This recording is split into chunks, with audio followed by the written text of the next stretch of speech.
He is accused of committing a bizarre and disturbing murder, stabbing his best friend to death as part of a satanic ritual.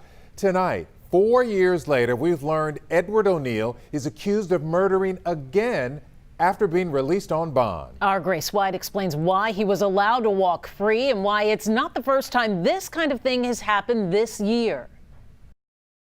I am very frustrated. In 2016, Christina Roberts' son's murder made national headlines. 16-year-old Ryan Roberts was killed. His friend 18-year-old Edward O'Neill was arrested and charged. At the time, O'Neill's father said he had a history of mental illness and devil worshiping.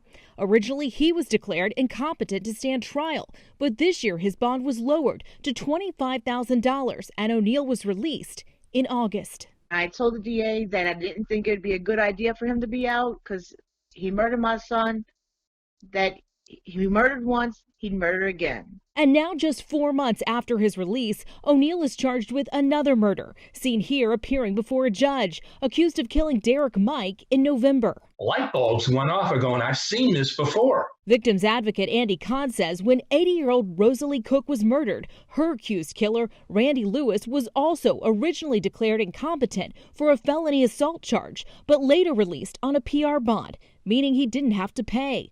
Kahn says in a year of rising homicides, the public deserves an explanation. I'd love for someone to say, this is why we did what we did. This is why we thought Edward O'Neill was a good risk to release back in the community. This mother says hearing her son's accused killer's name back in the headlines brings the memory of his murder back again. It's sad that another family is having to go through what I went through because the justice system failed us. We reached out to the DA's office to ask if they fought the lowering of O'Neill's bond, and they told us they did. And they also said they made the judge aware of their concerns for the public safety. We reached out to that judge tonight, but are still waiting to hear back.